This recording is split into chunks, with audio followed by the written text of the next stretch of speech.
You hear about fasting all the time. Intermittent fasting, prolonged fasting, 24-hour fasting, warrior fasting, all kinds of fasting. But do you really need that? Is it sustainable for fat loss? Does it help with energy? Why would you even bother? Does it improve your energy during the day, or are you going to have less energy because of it? Can a specific kind of fasting make your day much more productive? What's up? My name is Ben Sina. I am the CEO and founder at High Performance Operator. And over the last decade, I have helped hundreds of high performers with their health, body composition, and performance. And I did that using data and science, not guesswork. So if you're looking for different ways to optimize your day, optimize your energy, and it actually matters to you how you perform and your health, this video is definitely for you. Now, there is a lot of noise regarding fasting. A lot of gurus are talking about, there's a lot of data and research. But today I want to talk about fasting only from two kinds of perspectives. Number one, I'm talking about cognitive daily performance. And number two is fat loss. And the reason why I want to touch on both of them is because they are directly correlated. And what I care about most is the connection and the longevity between health, at the same time not making any short-term sacrifices and actually getting many more benefits when it comes to your daily performance from a health side of things. And fasting, what I learned, is one of the most powerful tools to get that done. So let's actually see what does the science show when it comes to these two different criteria. Number one, fat loss, and number two, cognitive daily performance. All right, so let's dive into fat loss specifically. And I don't want to touch on extreme examples. I want to go into something that is much more proven and has a wider scale kind of testing. So we are looking at particular 14-week randomized control trial published by JAMA International Medicine. A magazine looked at early time restricted eating, specifically 8-hour eating window. So what that would be called 16-8 kind of fasting. And the fasting window was between 7 a.m. and 3 p.m. Now, the result was an average of 6.3 kilograms lost. I think it's about 14 pounds, right about there. Now, here's what's important for you to know. People were allowed to eat whatever they want during that eating window. So the only restriction they didn't have a calories restriction. They only had a time-based restriction, which is that they had to eat between 7 a.m. and 3 p.m. That's it. So that shows how effective it can be, and that people are less likely to overeat and try to compensate either earlier or before this fasting window or after it. So they don't overeat and they eat less at night, or they don't manage to eat as much. And then on average, they lose 6.3 kilograms or 14 pounds of weight. All right, now let's talk about performance, which is extremely important because you don't want to just do fasting while knowing that your performance is going to dip during the day, right? Because everybody's watching this video. I assume that you are a high performer, and for you, being effective or as effective as possible during the day is extremely important. Now, here's what the research says. Another randomized control trial, an 8-week randomized control trial, NIH study looked at 5-2 intermittent fasting protocol. Now, for those who don't know, 5-2 intermittent fasting protocol is not specifically completely no food during that fasting window, but it is restricted eating, which is basically around about 500 to 600 calories, 2 days a week, and other 5 days a week you are eating as much as you want, as long as you're eating a whole food diet, right? So that was the only criteria for this particular study. Now here's what's important.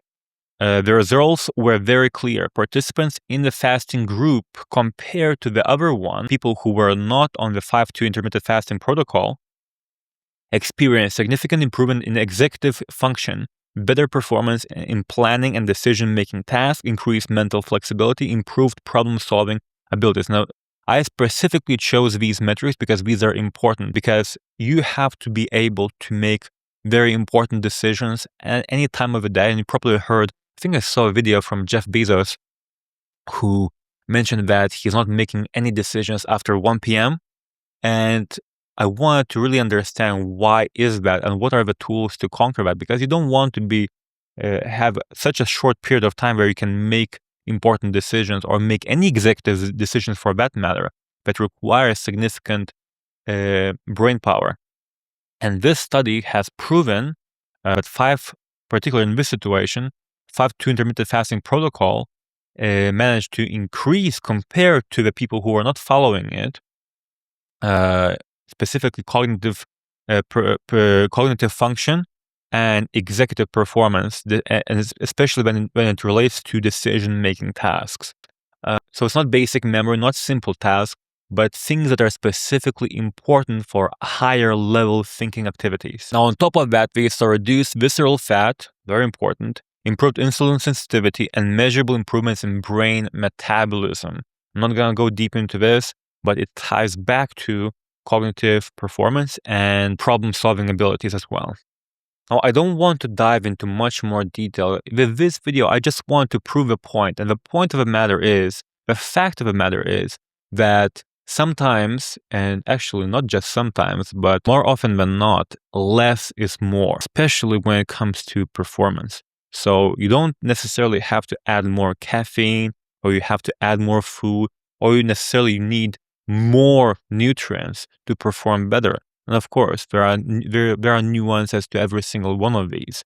But in most cases, we need less to do more, right? And fasting is one of those tools that help you to overwhelm your body less, have more stable energy, improve your insulin resistance, which is very important for your daily performance during the day, whether you have active work, whether you're training, or you're sitting at the desk, just like I am right now, and I'm speaking to the camera, and I'm trying to speak as fluently, as articulately as possible. Now, here's the point that I want to prove in this video. Sometimes by eating less in terms of hours of the day, extend your performance and perform longer, right? You can perform tasks at a higher level, and you can sustain your cognitive function at a high level for the majority of the day. So not necessarily more caffeine or more nutrients or more food is always the thing that you need. And in this case, I think I selected the right studies to prove to you that at least you have to give it a try, or at least you have to understand, okay, but maybe your performance is not at the highest level. Maybe you are experiencing dips in your energy levels, let's say at 3 p.m. during the day. Maybe you're not as energetic as you could be in the morning, and you're grabbing first cup, maybe 2, maybe 3 cups of coffee, or you have an energy drink in the morning because you can't perform, you cannot think right away. And that's not right. Right? You shouldn't be fixing these problems with something that's additional. I am able to wake up in the morning to be full of energy and jump right into whatever I need to do, whether I'm training, whether I'm jumping right, filming a video like this, where I have to be as articulate as possible and deliver every single day, every hour of every day. And once my day is done, I feel that I did everything I can to sustain that performance during the day, right? So again, the fact of the matter is that less is more. And if you take anything from this video, you try to restrict your food for a specific period of time. Let's say you choose intermittent fasting.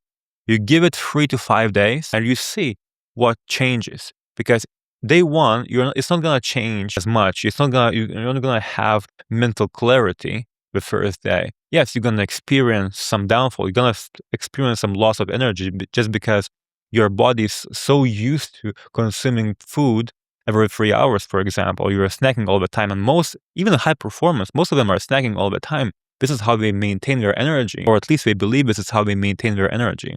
And I'm not even going to talk about other benefits, right? Fasting has immense amount of benefits. And for me, the biggest benefit is that I have to go to the bathroom less. I have to waste less time on eating. That saves me at least another hour a day, right? But again, about that in another video.